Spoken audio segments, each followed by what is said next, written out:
doing today, Coach? Good, how are you? So, Coach, I guess the news is not good for Shaquille Barrett at the end of the day, right? No, it's not. He's got an Achilles. He'll be out for the rest of the year, so it's a tough break for him. How hard is it for your defense? I mean, I know you guys don't make excuses, but when you lose a player like that. Anytime you lose somebody like that that commands double teams, it makes it harder for everybody else. He's been consistent since he's been here. He's been productive. He started out playing well last night, so, it's just a shame to see. So will Anthony Nelson become the starter outside of Joe Tryon, or opposite side of, or will be a committee with Carl Nassib as well? Well, Nelson will start, but Carl will definitely play. He's been rotating in anyway. Todd, does having a loss like that, kind of an unexpected loss, change the urgency or the priority in trying to address something before the trade deadline in terms of adding somebody that could be at a starter level or anything like that? Only if it's something that, we see that interests us, that can help us and get something for them that we're really trying to get. So, we got some guys we feel confident in, but at the same time, you never stop looking for anything. Your thoughts on how Nick Leverett graded out last night? He played tough and he played hard. Fundamentally, he can do a little bit better, but he played hard. I thought he played tough. I was proud of the fight he had.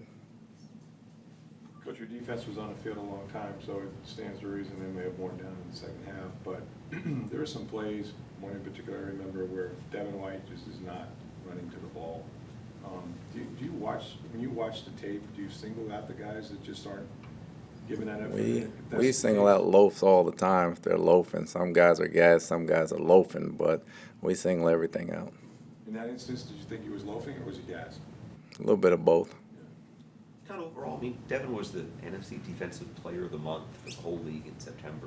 Well, why do you think there's been a drop-off in his play? Why he's not the same player right now? I don't think it's been a drop-off. I mean, defense is a team sport. You're not going to be a star by yourself. There are guys in front of you and guys behind you. To say that Devin has dropped off, the defense has dropped off, I would say. I wouldn't say Devin has dropped off. So it's about playing together. It's about making your reads and doing the right things. He's doing a lot of things we asked him to do. I have no problems with Devin. I know sometimes with Julio, when he goes out there and plays, you gotta wait and see kind of how his body responds the day after and then 2 days after and such. How did the knee hold up last night? After the game, he was okay. Again, I got to wait and see today and tomorrow how it really holds up. So with Devin, you said you have no problems with him. But looking back and then looking at the last few weeks, there has been struggles getting out blocks, over pursuing plays. We saw some loafing yesterday, as you called it.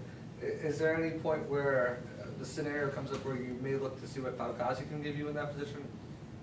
Devin's our starter, and I didn't see some loafing. I saw a play, and you can point to anybody on this team where you say they weren't playing well any week of the season, so to pick on Devin is unnecessary. When your team opened up the game and they made that huge defensive stop after that turnover, it seemed like they were playing defensively with so much confidence, that fire that they had, in weeks 1 and 2, early on in the season. And then that kind of eroded, and I don't know if it was around the time when the lead was lost, but what can you do to have the guys having that same mentality and belief and playing, 4 quarters that way?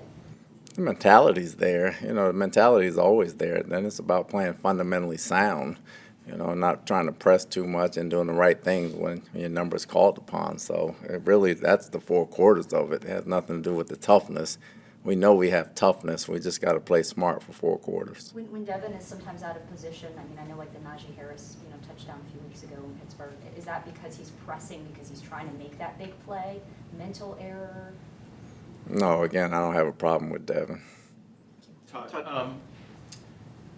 Tom revealed what he's going through in his personal life today. He made that public. Just from what you've seen, how much has that weighed on him?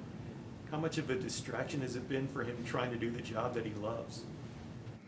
I can't say for sure. Tom's a very private person. He does his job when he's out here, and he smiles a lot, and that's really all you can go by. I think everybody, and no matter what profession you go through, some things, it's how you handle it and come out of it. I'm sure he has some waiting on him when he leaves work and everything. I don't know how much. I guess that's a question for him. How difficult is it when you have such a demanding job like this one, When you're coming to work every day and it requires, especially in season, like a singular focus, how difficult can that be when you are dealing with things that have to do with family or personal issues on the side? Well, like I told the guys last week, it's called life.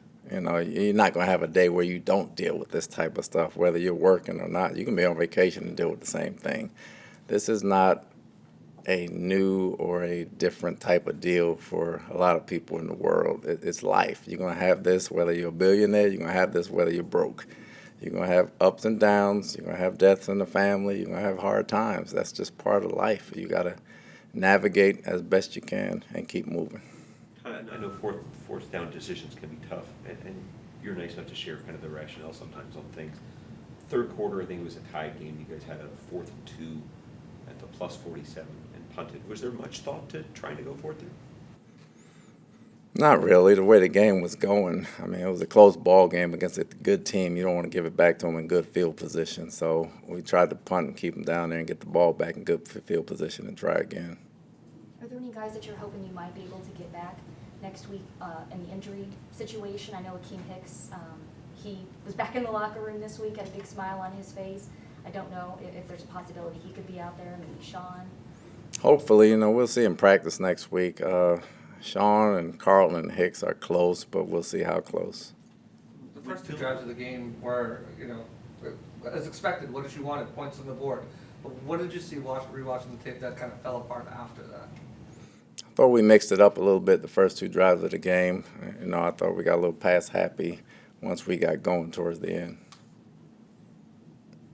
I mean, that's the thing, right? Like, you're still at the bottom in terms of rushing attempts.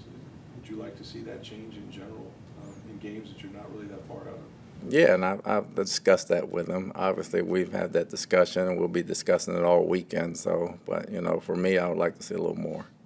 How much could you, I'm sorry.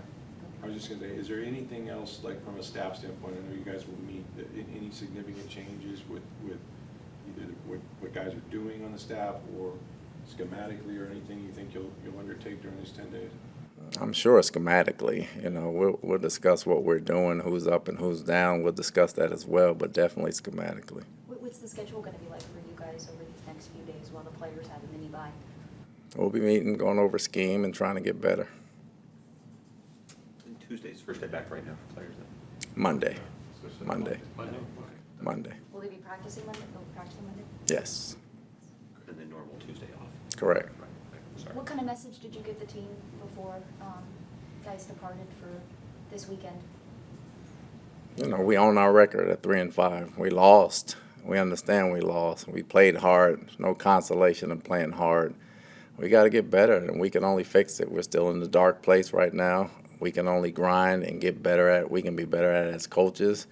They can be better at it as players. And as a team, we'll come together Monday and we'll get ready to work. You mentioned that before, that it's not just on the players, that it's on the coaching staff and too. As a coach, how important do you think that is to have that kind of transparency with the players, saying, hey, we share in this too. It's not just on you guys, it's on us too.